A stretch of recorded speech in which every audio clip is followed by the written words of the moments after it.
in a broken wasteland. Come to my fire. What's going on, metalheads? Thank you all for tuning into this week's episode of the Metal Forge. My name is Mark Jackson. I am your host.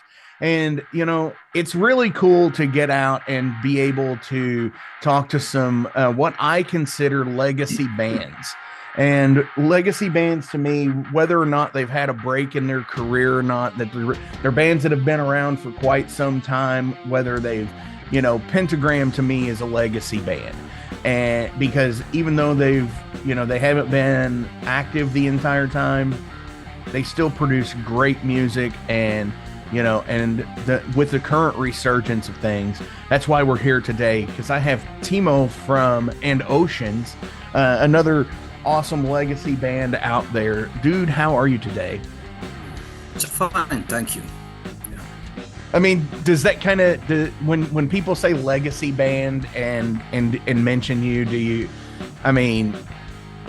agree with it? Do you disagree with it? I mean, because And Ocean's what? 95-ish? Is that about what we're at? Yeah. On the original run? Like celebrating 30 years now, so maybe it's okay to say that we are legacy or old band, so no problem with that. Yeah. Absolutely. So for one, you know, how are you? How are things going for you this year?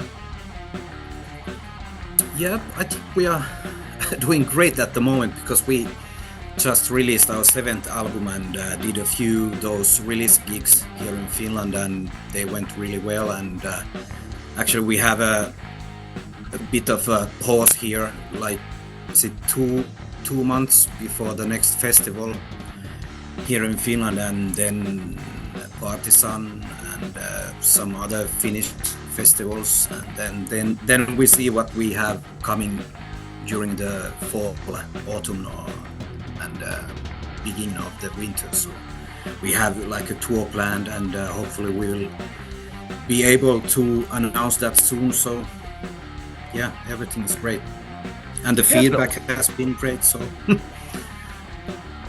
Well, absolutely. So you mentioned, you know, going into, you've got a couple of breaks, you know, about a 2-month break here going into summer, and seeing what you're going to come up with in the fall and winter. You know, here in the United States, the winter is always one of those weird times where it's like, should we go on tour? Should we do this? And, you know, possibly do like a Southern United States run where we don't get a lot of snow and things. How does that work for bands like you in like Finland? Because you're up quite a bit. You're like kind of like in level line with like Canada, correct? Yeah. Like on like the way the globe works. So yeah. Y'all get a lot of snow and things? Yeah, but yeah, that's not a problem here in Finland because obviously we are used to that. But sure, and even in because yeah, we are planning a tour in Europe, the mainland Europe. So, but that's not the problem either, because of course we are used to having winter. But of course, in Central or Southern Europe, that's not the same as here in Finland. But of course, at some point we are crossing the Alps via tunnel or whatever. So that can be a problem with the buses, but let's see. Sure. No, absolutely. And, you know, again, like what I said with like some days there will be like, we'll think about doing the same kind of tour thing going through the Southern United States, and then they will get snow. It's like you almost bring the inclement weather with you to people who don't see it that often. I have seen quite a few posts about friend bands touring USA, and they all of a sudden have like a winter storm, and it's really problematic because maybe those buses are not prepared for that kind of. No weather, sometimes so. Yeah, you're absolutely right, because there's at some point there's there's snow, and then there's oppressive snow that nobody is prepared for to have happen.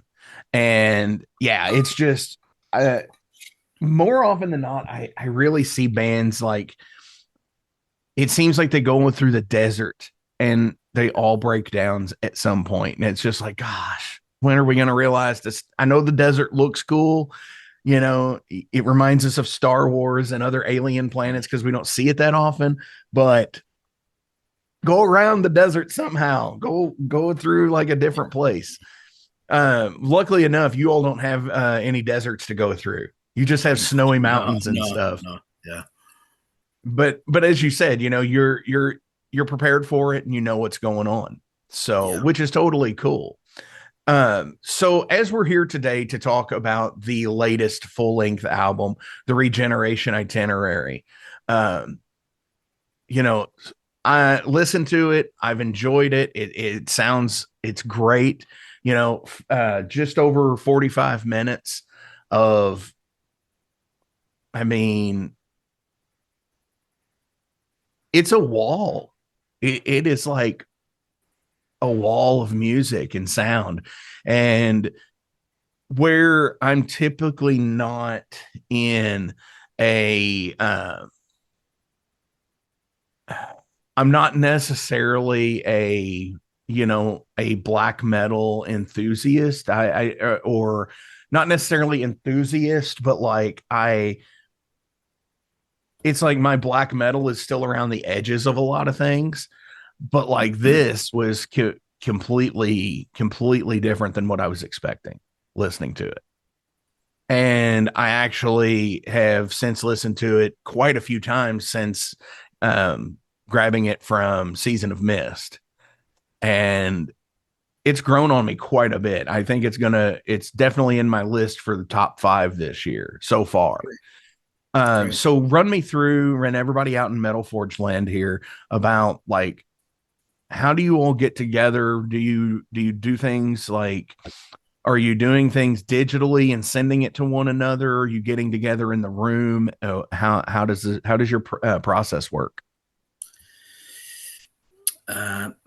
Like for these 2 previous albums, it was the same with this one too. That me and Teemu, we will do as much riffs as possible, and we trying to arrange them and make like ready-made songs, demo songs, and then again, Antti, our keyboard player, he will even make ready-made songs with keyboards, and then he sends them to me, and I have made guitars on them. We have like four or five songs done like that on this album, and I made 6 songs and Teemu made 1, and then of course we have those bonus tracks on that CD box set. But that is the normal way that we make things separately, and we try to make as ready demo of those songs as possible. Then we send them to all of the guys, and they can make comments of the arrangements or even parts or whatever.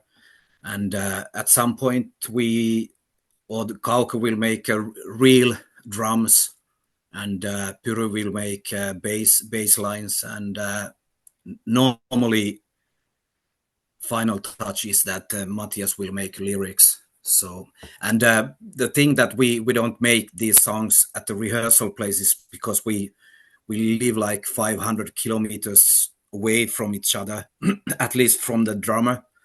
So it's really difficult to rehearse in one place physically. So we don't rehearse that often, like twice a year or something, before going into shows, important festivals or tour or whatever. So, but of course we practice like alone with especially here in America.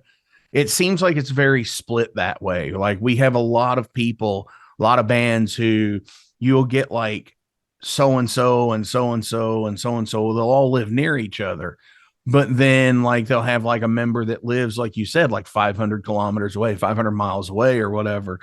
And then they basically just get together to run through a set before they go on tour for like a day. It's built in like as a tour day. Yeah. where they have like a practice or like an extended like 5-6 hour 10-hour practice session kind of thing, Yeah. which is totally cool to do. Like, I mean, it has changed the landscape of being in a band so much, I think, to be able to do stuff like that with, being able to instantly send your tracks to your drummer who's 500 kilometers away. And probably, and in the 90s doing this was probably somebody you probably wouldn't have met unless you were on tour in that person's hometown. Mm-hmm. Or they were a friend of a friend or a cousin of a friend of a cousin or something like that, a family member, But yeah, it has to be like this because we live, at least I live, and Teemu also lives in the same city as I am, and there's only 20,000 people here, so it's really difficult to find any and no drummers. musicians to be able to play like this. And of course, Kauko it was replacing our original drummer Janne, and we got to know him from a friend because the circles are really like small here, even though there are quite a few bands in Finland. But it's really easier to have some known guy, friend of a friend, to Sure. get along than totally stranger and try to go along with those guys and try to work out their yeah. idiosyncratic behavior, their scheduling, their abilities, their way of writing, their way of playing, just their in general life. It's like it's like starting a new job in a new place. It's like, do you do it? Do you not do it? Or do you want to just stay comfortable, or do you want to push the envelope, as they say, which is totally cool. Yeah.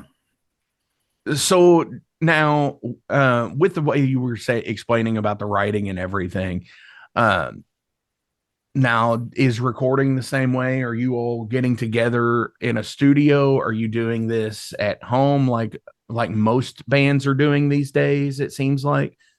I mean, what's the routine? Actually, only the keyboards were recorded at home because they are easier to record at home.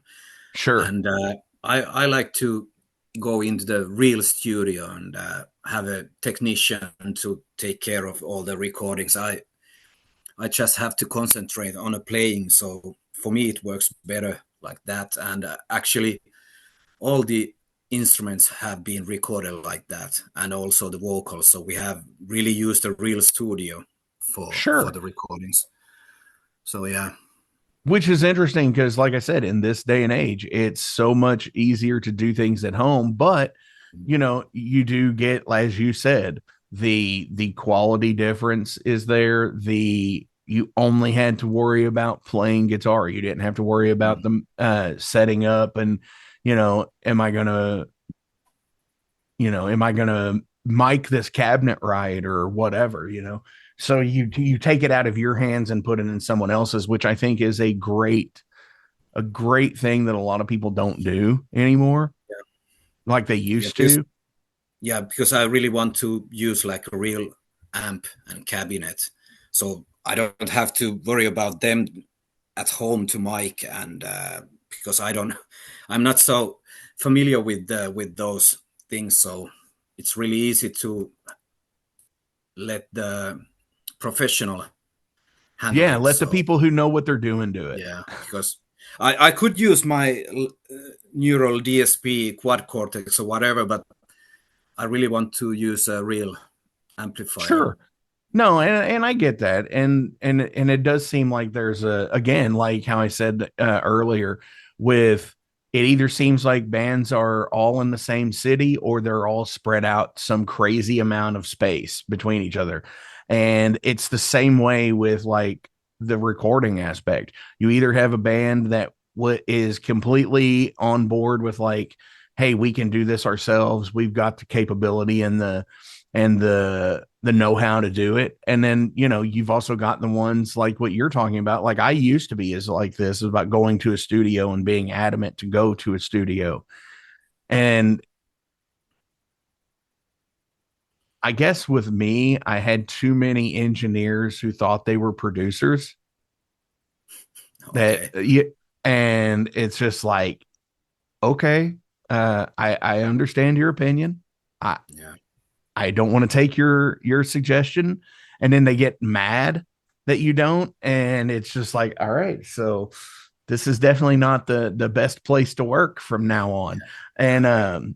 but it's cool though to be able to go into a studio. I think it Yeah. is definitely a different experience, and I think one that any musician should try to have. Yeah. Because I have made quite a few records with Juho Räihä, the engineer. So it was really easy to work with him because I have was this like fourth or fifth album already with him. So I know the guy how he works, and so it's really relaxed and easy to work. So that was a no-brainer. Hell yeah. So on the new album, when you're going into, when you're writing and doing the songs, was there one song that you were just like, oh, I need to get this? And it's just like a difficult song for you to play that when you finally nailed it in the studio and you're playing the thing and you're just like, finally. Yeah, because we made those previous albums. They were like quite typical tremolo picking black metal stuff, most of the albums. And I was thinking that maybe I should make a bit different kind of riffs, at least some part of this album. Mm-hmm. And now we have those few songs where we have this palm muting, like almost trashy riffs, like in or death metal-ish riffs, like songs Förnyelse i tre akter and The Fire in Which We Burn. Those have those really fast palm muting picking stuff, and those were quite difficult to nail in the studio because we don't use that much gain, and which is good, but it was really something that wasn't that easy. But of course it's always nice to challenge yourself with every record, so yeah.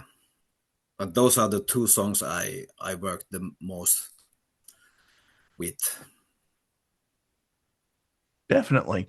And, I also like to mention artwork. And I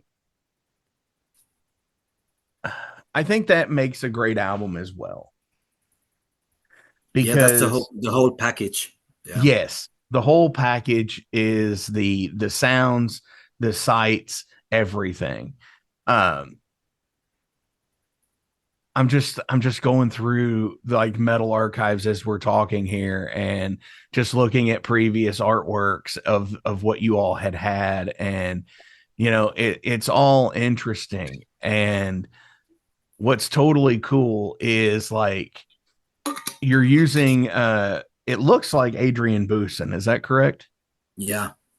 And okay, yeah, I'm looking at that now. I just switched over to their page on Metal Archives. Cool. Because it's very much like, so the black metal artist has done a lot. Yeah. Done 1349. There's some Abbott covers in there that they've done. When you reach out to an artist like that and like, what is your usual go-to, or like, hey, I'm looking for album artwork, here's music, can you come up with something, or do you have like a sketch idea? Yeah, when we came back and we did the contract with the Season of Mist, and Adrian is an employee there, so it was easy to start work with him, and we found out that he's really into our band. So he has like an extra effort to make everything work. And with all of these 3 albums, we have started to work with the artwork so that Matthias will send a few lyrics of the songs, and then Adrian is interpreting them as he sees them, and he starts to make the cover and all the other graphics, and maybe at some point Matthias will give more guidelines where to go, and but that's the main idea of the artwork, and it's really working well, and Adrian is really pushing hard and making some extra interesting stuff to all of those covers and all the layouts, and he's really doing some extra stuff for us, and we are really appreciating his work. Well, absolutely. And as I said, so many awesome bands like Night, for one, Rotting Christ, Saint Vitus, Terrorizer, that bands that he's worked with that have such a vast artistic style, like the stuff that that he's doing for and Oceans is pretty rad, because it almost reminds me of Mobius. If you're familiar with the artist Mobius, was a French artist, and it has super fine line detail work, and it's just if you are a fan of Heavy Metal Magazine, it's stuff like that, and honestly, it's seeing so many little intricate pieces throughout the whole piece. And it's almost as if you have to look at it on a gigantic, on a screen, you'd almost have to look at it completely maxed out. Yeah. As close as possible to catch everything, which I think is awesome. And there's just so much fine detail. And then, where yours has the space meets occult look to it, especially for the Regeneration Itinerary. It because there's trees and there's buildings and there's this circle of life kind of thing going on. Yeah, it's interesting you mentioned the screen, because we had this 1 week ago, this release gig in Helsinki, and we had this screen on the stage, and we had this on a few songs, we had this cover art on a screen, and when I saw that maxed out cover on a screen, it was really so many details, and it was mind-blowing. Sure. Oh no, I totally get the same way. I will be making so I make videos for my bands. I'm in 2 bands. I have a thrash band that's kind of thrash sludge called Overload, and I have a power doom band that I'm in called Ice Howl. And just going through and making the videos and stuff like that, it's I forget what I put in them sometimes. So I'll be playing on stage, and as you said, you see the artwork and it's fucking bam, big shit, and you're just huh, that's pretty cool. I don't remember seeing that part. And it's seeing something new, and I have to consciously stop myself from watching my own video and playing backwards to the crowd, because it's I'm so enamored with I don't remember that, or that looks really cool. Who made this? Which I think is a great thing. Do you still have moments when in your creation and your writing that you're did I do this? Did I make this? This is really good. Yeah, maybe. I don't know. But I yeah, mean, I think it's a healthy thing to have, because if you don't have something like that, then what are you working towards? yeah. Because what's the thing that I think almost all musicians say is they want to make music that they want to hear, Yeah. For which me, is it's why. like sorry to No, interrupt, go but ahead. for me, of course, good riffs are the basics, and when you are playing them live, you can feel that this really works. Of Mm-hmm. course, some good riffs are not meant to be played live because for some reason they don't work.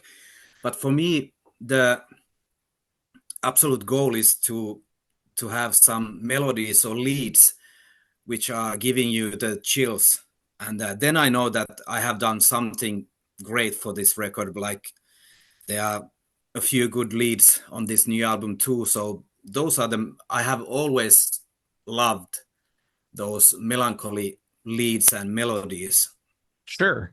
in my music.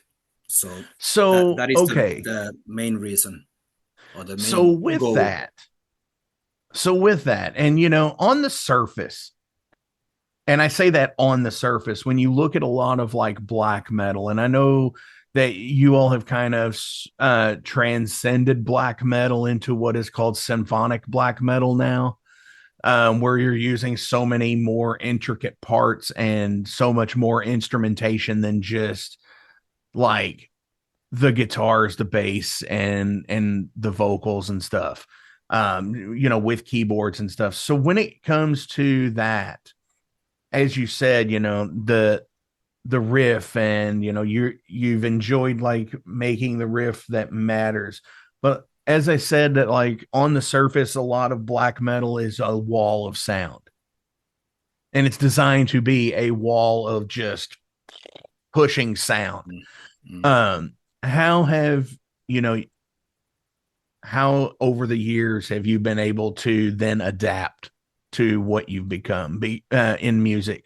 Because you're not just that whole wall of sound. You do have melodies, and because in a lot of black metal,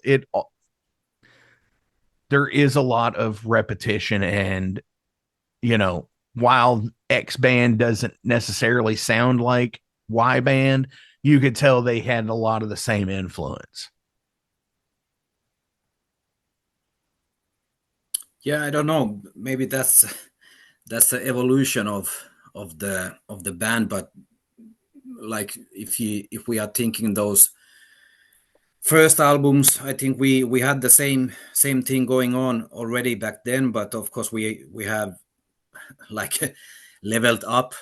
Some may say that that's not the good thing, but for me for me that is a good thing. And of course we have six members in the band, and we have quite a good like how to say it, not knowledge, but the way of doing these songs, and everybody Sure. has their own opinion, and somehow we managed to put all the pieces together and have like songs that really work. And of course at some point we might have like these situations that the keyboards and the guitar melodies are fighting from the same frequencies or space. So then we have to decide what is the more important thing to have, Higher in like the our mix. Yeah. guitar melody or the keyboard stuff. So, but yeah, And see it that works. right there, I think is a major step with like most musicians. And I say that because what you just said was at some point there might be a guitar part and a keyboard part competing over the same frequency. Yeah, And what do you do? How do you, what part means more to the song? Because they're both yeah, important to the song, but mm, what part should take precedence there? What instrumentation or whatever? And I don't think a lot of bands today realize that, they're because there's so many bands that just throw shit to the wall and it's like, there it is. And this is cool. Don't get me wrong. And it does have its place. But when you can actually differentiate and say, you know, as a guitar player, getting past personal ego points, and that's a big thing too, is saying, yeah, but the guitar needs to be this loud. Yeah, the whatever. Yeah, it might need to be, but does it emotionally move the scene like the keyboard does? Or vice versa, or the bass line, competing for same frequencies, that's totally cool. And that is like, to me, that's a top notch, like, super professional way of looking at things, I think. Yeah. Especially like theory based. It's a great theory based way of looking at things. If and most people that are out there, it's like, oh, I don't subscribe to music theory and stuff like that. But it's like, we all have our own ways of doing it. What sounds good to our ear, what makes sense to our, our mind and stuff like that. So hell yeah, man. I dig that completely. Yeah. Because I don't know anything about music theory, basically. So I just listen what sounds great, and that's enough for me. Hell yeah. So a little bit of fun stuff here before we switch over to the derailed segment, which derailed is, some random questions about you as a person. So with this band being a legacy band, the first run was about a decade, and then you all had done some other things. Do you get videos or cover songs of songs of yours from other people and say, hey, I did this, I hope you like it? Do you get any stuff like that? Yeah, some people still are making those, but I don't usually find them. There's normally somebody else that sends it to you for sure. Now, have you ever seen somebody play something and it just either be like completely opposite of the way you play it, but it's like the way they, and you're just like, yeah, that's cool. I didn't play it that way, but it's cool. Yeah. I don't mind whatever works for them, but normally they are not so accurate, but it doesn't really matter. I mean, they're getting off on it, right? It's what's that? Totally fine to see that people are enjoying our music. So sure. It works for me. What's the saying? Imitation is the sincerest form of flattery, or something. Which I think cover songs, and even if you take clips from movies and put them in your music videos, not like actual snippet of that film, but like that shot style. Yeah. Like you do that same like movie, like that same scene, but with your actors. I think that's totally cool too. So yeah, man, I dig that. So as we're going into winter, as you said, you've got some things that are coming up. Hell yeah. Do you already have new material for the next album? Because as a musician, I know how the game works. Yeah, because I have said every time that if something comes out, you have to record them and keep on going, because you never know when the wall is here, then you cannot come up with anything. So yeah, we have some stuff made, not like complete songs, but this you and definitely that. have the riffs. At some point we are arranging like demo sessions with the keyboard player, and we try to arrange different riffs and stuff together. So yeah, so you never know when in the next album. Yeah, you never know. And honestly, one of the things that I've realized is like, the more you push at a certain time, it's like the drought on the other side. I think, if you push and push and push and push, that, you just are prolonging the drought from on the other side. And, that's a big thing. And I don't think a lot of bands or fans rather understand that when a band releases like 4 albums over a 4 or 5 year period, or albums and EPs over a short amount of time, and then they get something that might be like 3 years before another album comes out, and they're just like, why is it taking so long? It's because, not only is it the marketing game today, because labels have release structures. They can't just put out everything at the same time. Everything's staggered. So not only that, but then you never know like what the artist is going through. The terrible breakups, death of family members, death of friends, active addiction. And then that also influences their writing. Not only the things in which they write, but the way that things come out, might take you 2 years to get over something. And then you finally feel like writing again.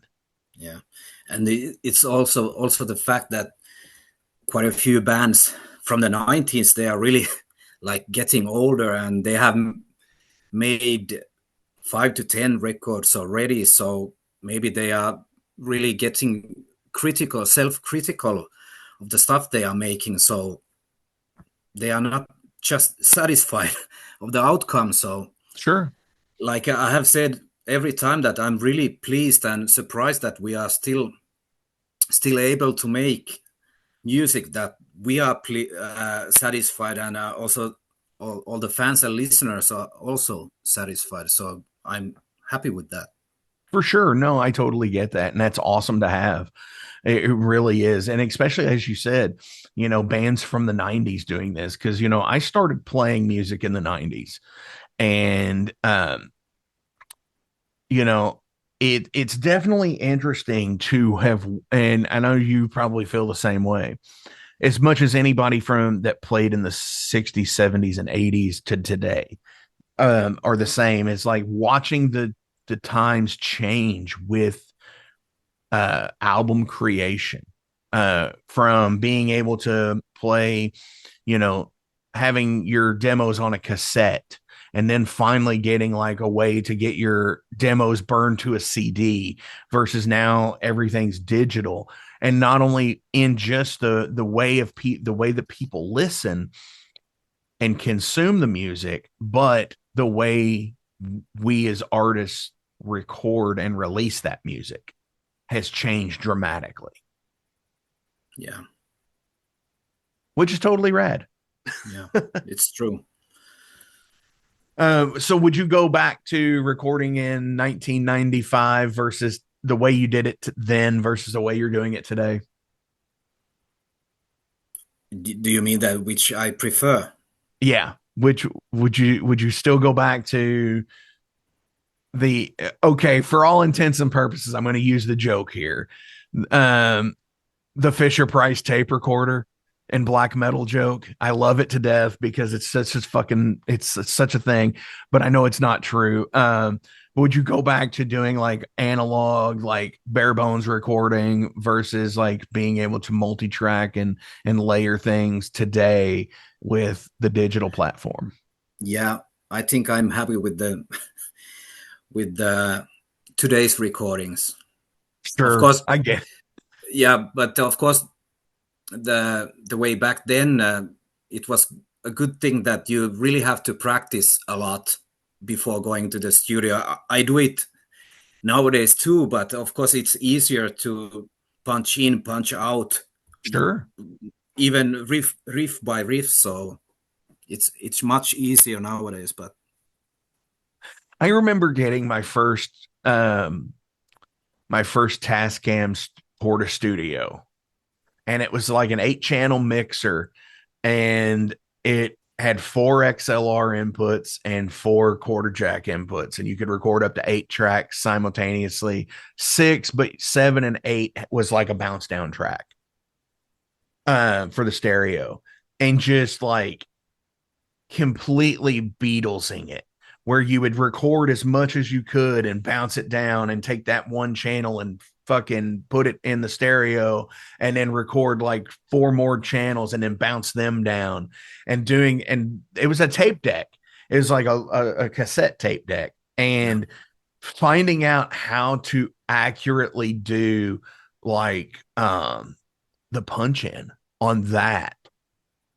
And when you can't just see it on a screen, it's like, this is the note structure where you need to start on the wave file, and just, okay, here it comes, hit the button. And if you fucked it up, you got to rewind and go back, which is, I dig it too today, because it is a little bit easier, but and I think that's all because it's the, as we said earlier, it's the whole package, the artwork, the music. We hear music first by seeing album covers for the most part. At least people of a certain age do. Let's say that. Now it's all on a Spotify playlist or a Pandora playlist, and you hear it and then you look at it and see it. But yeah, like when you get like that whole thing, and even on the wave file, seeing what you have to do and where you have to do it is, so that automatically, we see music, which is cool. Mm-hmm.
So I'm going to switch over to Derailed here. Derailed is some random questions about you. Okay. So these come from a deck of cards, a digital deck of cards that I just pull from and ask. Okay. Doesn't have to be music related. They're about you as a person. So um, fondue. Would you rather have cheese or chocolate fondue? Cheese. Yeah. Yeah. So I dig. I obviously am a big guy, so chocolate is kind of it's there. But cheese, like, uh, so one of my previous relationships, that was our thing. We would go for our anniversary at a fondue restaurant, and they would make beer cheese at the table. And it was so fucking good. And they tell you like this story as they're doing it and mixing like the beer. Like it might be like an anecdotal thing about like what part of region that the cheese came from and why it mixes so well with the beer. Or they would tell a story of like King Gerardo, and just whatever, Yeah. just as they're doing the entertaining process as they're mixing the cheese and stuff. Mm. So, do you have a favorite cheese like that you prefer? No, not really, but actually the fondue, maybe that's not so, at least not here, but maybe that's not so common in Finland. No, it's It's not like common here more either. in We have very few fondue Switzerland or restaurants. places like that. But Yeah, because I think that's a thing. Isn't it from there? yeah, I think so. Yeah, It's something like that Germany and Switzerland and for sure. Um, yeah, but like I could go with like a good Swiss cheese, not in yeah, a fondue, just in general. yeah. Um, did you ever collect VHS tapes? Do you mean still or Do you ever? still collect VHS tapes? No, not really. No, no, no. I used to. Of course, I have quite a few music related VHS tapes, but also all kinds of horror movies and splatter and slasher and stuff like that. Yeah, and still So have them. nice. Well, yeah, because at some point, the artwork for one is just so much better on a lot of those old cassette tapes like Yeah, that. As I have here behind me, I have No Holds Barred. You can't really see it on the screen there, so I'll bring it up to yeah, the front. You have No Holds Barred with Hulk Hogan in it. The first ever WWE film. And then I got up here on the wall, some old Golden Book Masters of the Universe videos. okay. So yeah, I'm a huge He-Man fan. So, um, is there a particular movie franchise that you will watch and watch and watch over and over again since you're into horror? Uh, of course, early 80s or when they came out, those Hellraiser and Halloween, and those were the big things for uh, a boy less than Sure. 10 years old. So, yeah. Yeah, absolutely. I completely get that. And what's totally cool about especially like Halloween and the Thing and They Live, those classic Carpenter films is that, he did a lot of the soundtrack for most of them. And I think that's cool. And I would love to be able to do something like that, not necessarily in the music video sense, but in being a musician, but like making short films or whatever to accompany your band and doing things like making the soundtrack to it. That's not necessarily, say, and Oceans or Overload or Night Demon, not necessarily an identifying aspect of the band, I guess. That's what I'd say. Do you have a so still quick on that? Do you have a prized VHS tape that you still have that just like, this is my favorite one? Not really. I have quite a few, but I don't really know how worthy or whatever they are. But I have quite a few of those, and I even remember I did buy them from like these flea markets or whatever, and even back then they were quite expensive for some reason. Maybe because they were imports or whatever. But For sure. Yeah, Phantasm is probably my favorite horror franchise, I would say. okay, I love the Don Coscarelli stuff, even some of his other stuff that he's done. Um, so mental health and anxiety and just like everything that we kind of all go through silently is out there. What are some of your, give me a couple of things of what you do to, level yourself, overcome your anxiety, overcome like, when you just feel downtrodden and like the world's like kicking you in the teeth. How do you pick yourself back up and say, you know what, everything's going to be okay? How do you do that? I have quite a few things. Of course, music is one, but the better thing is to I will take a long walks or I will go mountain biking. So go into the nature. So that is one thing for me Okay. So for the mental getting health. out and becoming one with, Nature. Yeah, disconnecting from this, yeah, the digital world. yeah, I think that's a big I think that's a big um what's the word I'm looking for here? I think that's a big contributor to a yeah, lot of our anxiety, because here we are, it's 9, 10 in the morning on a Sunday that I'm recording this with you, and it's 5 o'clock in your afternoon. And yet we're probably 5,000 miles apart from each other, however long, and it's just that connection I think that the online world has that, a lot of people, when they do disconnect and go walk, go just experience things for what they are, that it's what there's a thing called grounding, and it's like walking through grass with no shoes on, and it's just like feeling the world around you, making yeah, that connection with your bare skin to the ground. And I think that's what a lot of people are missing yeah. because we Of live in course, such a fast-paced world. yeah.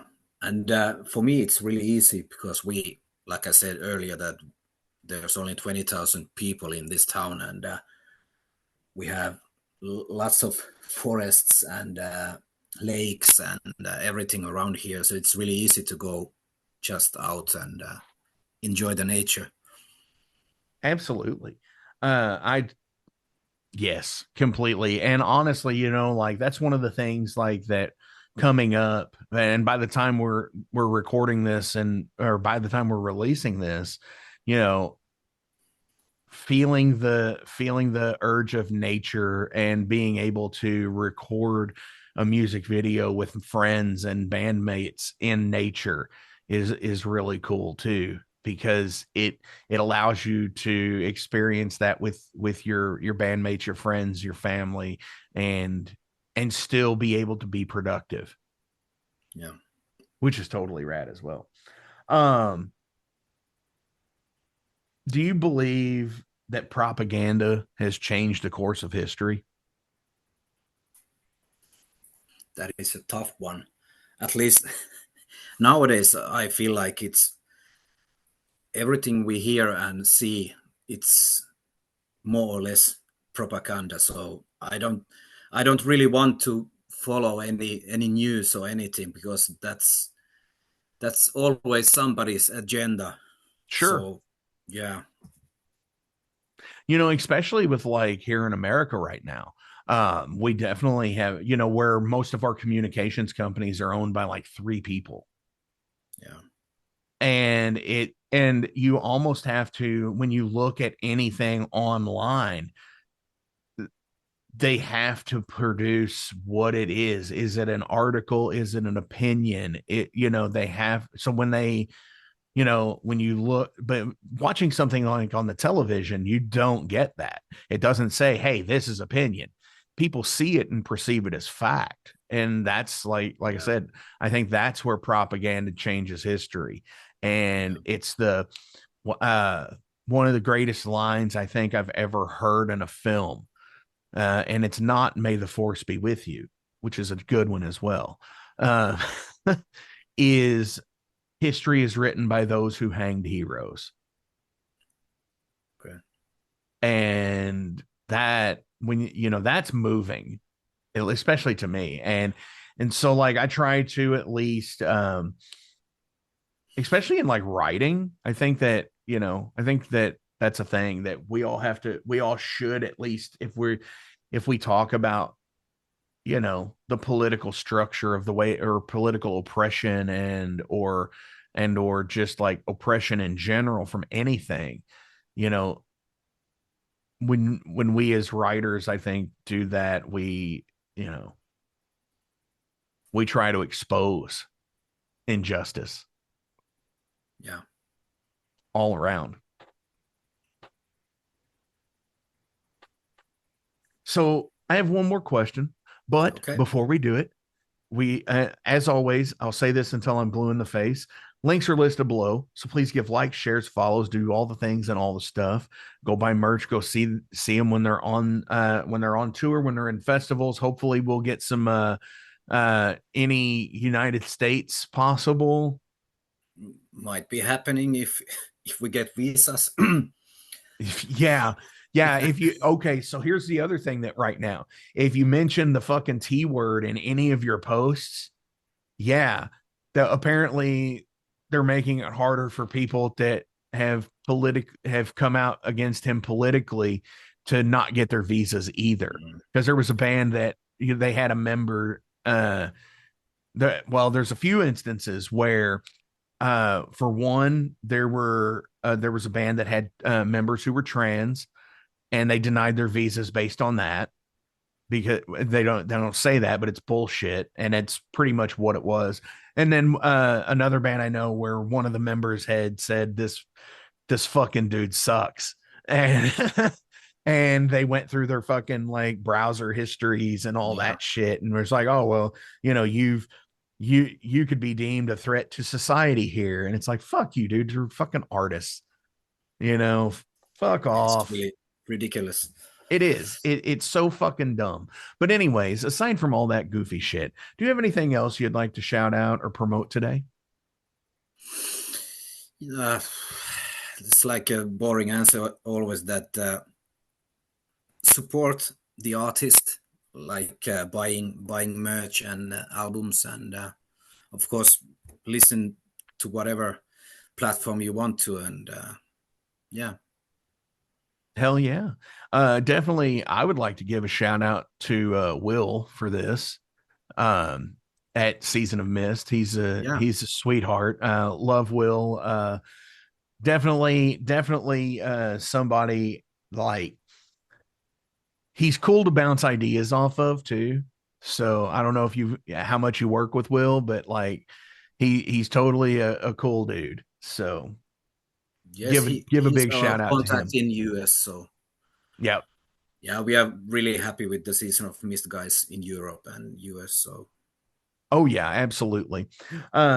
So my final question of the day kind of deals with the album title here, the Regeneration Itinerary, and advancements in modern medicine have been really outstanding as of late, where growing cells and things like that. Do you believe that we are closer to, like, I don't know, like regeneration of parts? Do you think we'll ever get to that, where we can clone a finger or an arm and be able to reattach? Or really will it, difficult to or say, will but we have antibodies, or we will have injected antibodies to where if we do lose a body part, that it just starts to fix itself and grow back like lizard tails? I don't think so. Really, no, no. I think if it would be possible, it would have been like done already. But you never know. You never know.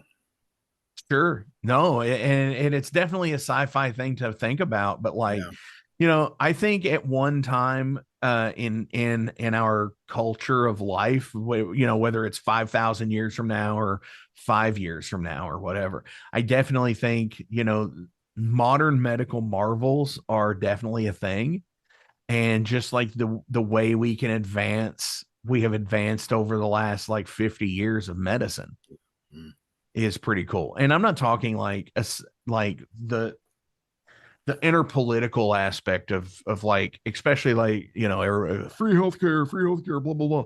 Yeah, I get that, but like, no, just in the advancement of technology in like, say, cancer screening, or just, yeah, the way they heal broken bones now. yeah, A lot of places they don't use like an old school like physical plaster cast. They use like plasma filled casts now and shit like that, where they still have mobility but keep your bones straight. So yeah, totally cool stuff. You never know what can happen out there, I yeah, think. yeah. Dude, Timo, thank you so much. This has been an Thank awesome you. conversation. Yeah, Definitely worth waking up early on a Sunday to do for me. yeah, yeah. I totally dig it. And as I joked earlier about your super young uh baby face on the Metal Archives picture, I think I'm going to use that as the thumbnail. No problem. Yeah, because yeah, Just I'm because it's not that like, young anymore. So dude, none of us are. And being in the game for like 30 plus years at this yeah, point, you know, for a young musician out there, before we go today, or anybody, just a young fan, a young musician, just somebody who is watching this show, what would you give some parting advice for? Just anything. yeah. Like I've told this quite a few times that if you do the things you want to do, then you are maybe able to do it as long as we have. If you are making those compromises, then you are like losing something, and maybe that's not going to last so long. So if you are enjoying what you are doing, and then it's okay, because like everybody knows, this is like not the best business or whatever, like doing this kind of music, and you really have to love it in able to do it as long as Sure. we have, because otherwise there's no sense making it. So no compromises. Absolutely. Uh, when you're young, go out and tour as much as you can.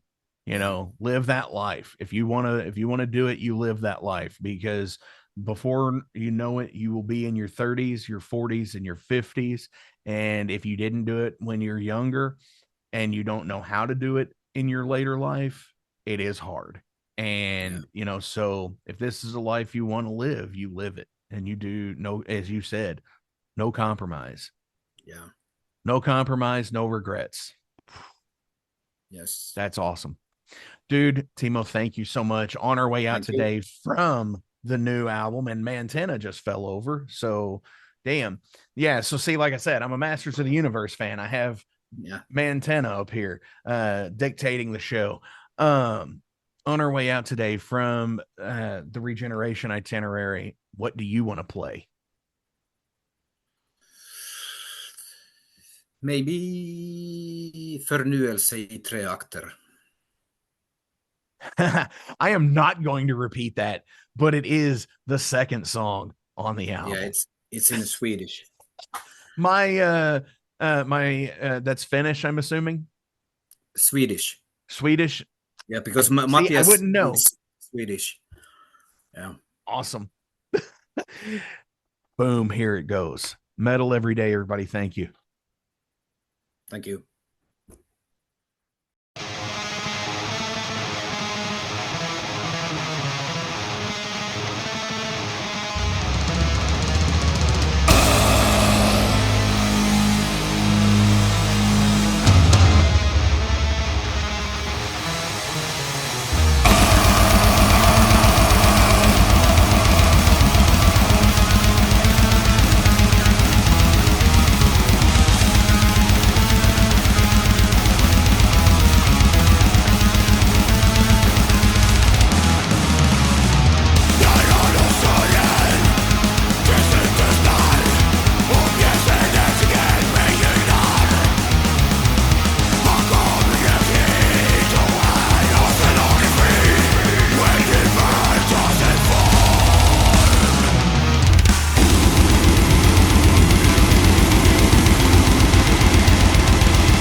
Hey metalheads, you like tattoos? Of course you do. If you're in the Louisville, Kentucky area, come on over the bridge to Clarksville, Indiana, and get you some ink done at Ageless Art. If ink isn't your thing, they have a piercing studio as well. Visit agelessartclarksville.com to see some frequently asked questions, meet the staff. The shop is open Monday through Thursday, 12 to 8 p.m., Saturdays, 12 to 10 p.m., and Sundays, 12 to 6 p.m., all appointment-only spots. You can set up your appointments by phone at 812-283-1793 or email agelessarttattooandpiercing@gmail.com and someone will get you set up for your first or your next tattoo or piercing.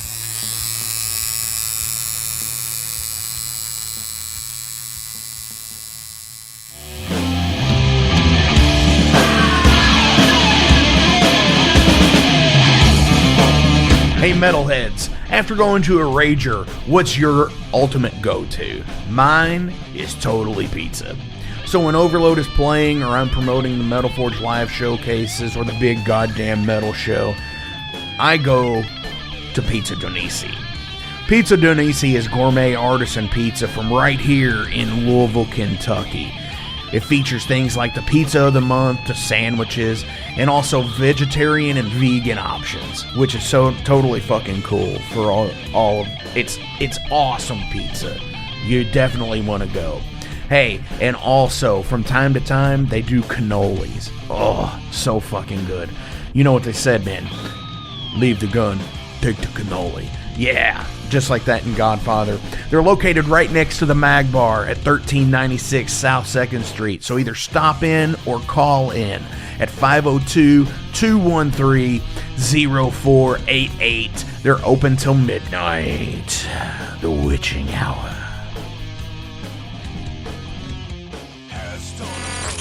Heineken, fuck that shit. Pabst Blue Ribbon.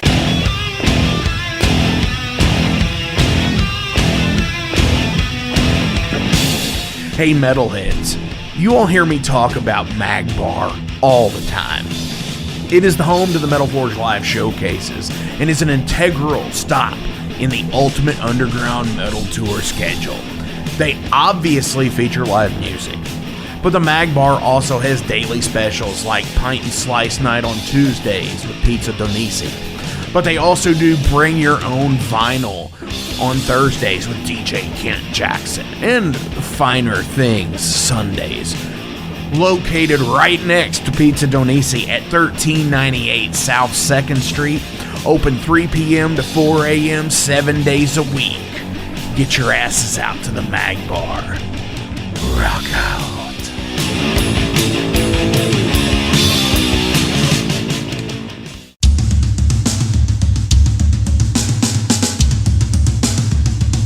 For 45 years in keeping Louisville weird, Electric Ladyland has been there for all your eccentricities. While they do offer the best smoking supplies out on the market today, there's a whole lot more to check out. From ashtrays and blacklight posters, to records, incense and burners, and items to stock your metaphysical supply. They're open from 10 to 10, 7 days a week. Located at 2325 Bardstown Road in Louisville, Kentucky, and at electricladyland420.com. Roll out.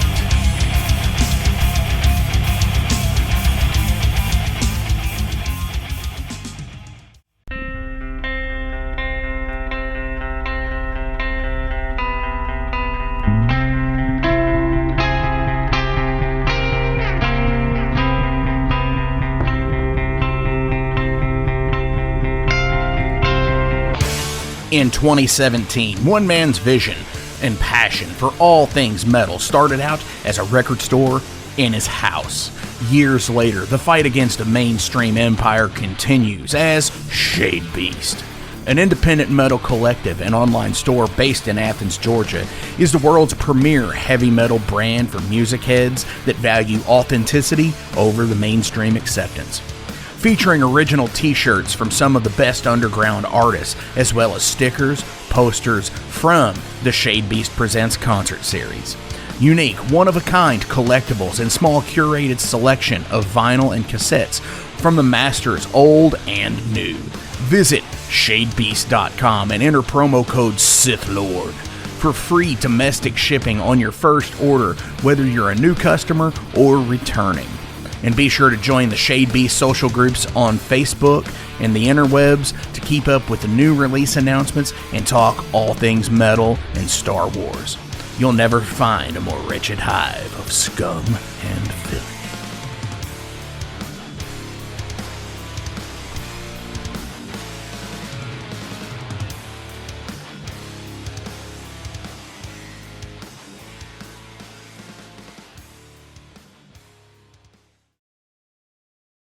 Welcome to the night. You think you know Night Demon? Then the Night Demon Heavy Metal Podcast is for you. Step into the darkness as we peel back the curtain to give you an unprecedented, all-access look into the mind and the heart of the demon. We're talking band history, song analysis, studio anecdotes, stories from the road. It's everything a diehard Night Demon fan could want and more. This is the only place to learn the inside scoop, the deep dive trivia, the untold tales from the band members themselves and those closest to the Night Demon story. Need more? The Sacred Night Demon Crypt will be pried open to reveal demo recordings that have never before seen the light of day, all with in-depth commentary by the band and the people who were there for the writing and recording process. This is a gold mine, a treasure trove of all things Night Demon. Head over to nightdemon.net or wherever you listen to podcasts.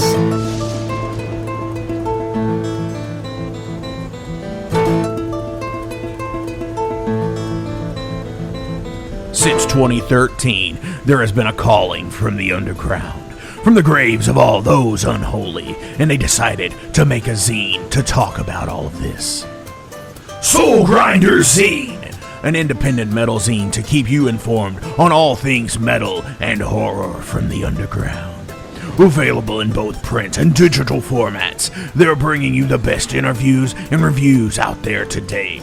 Not only do they do the zine, but they also do compilation CDs. Check them out at facebook.com/soulgrinder.zine and start your subscription now.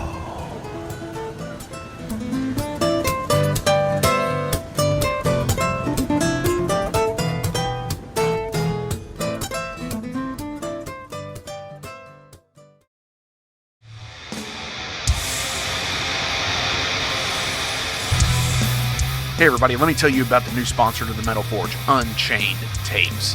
They're an independent Pennsylvania tape label. They focus on extreme metal and punk with a killer approach to the tape scene. Visit their web store at unchainedtapes.bigcartel.com now to get your fill of tapes. And for being a Metal Forge listener, enter the code METALFORGE10 at checkout to get a 10% discount on your total purchase. That's unchainedtapes.bigcartel.com.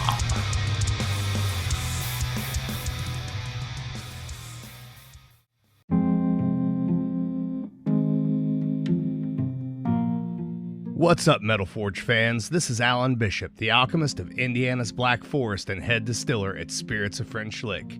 Do you find yourself drawn to the unexplained, fascinated by the Fortean, or enchanted by the paranormal? If the things that go bump in the night resonate in your mind, then tune into my brand new podcast, If You Have Ghosts, You Have Everything. Featuring first-hand accounts, collected stories, interviews, history, and speculation related to all things not of this world. Available now on Anchor, Spotify, Google, Amazon, and more. Set back, relax, and remember, if you have ghosts, you have everything.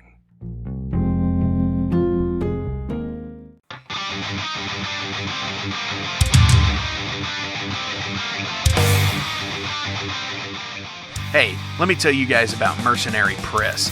They're an independent London label and distributor of all things metal. Mercenary Press delivers the goods from their own independent zine. Trust me, you're going to want to get in on that.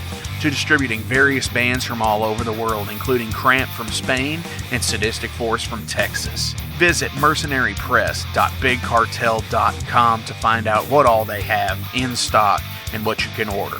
And for Metal Forge listeners, enter code METALFORGE10 to receive a discount on your total purchase at mercenarypress.bigcartel.com. Check it out now.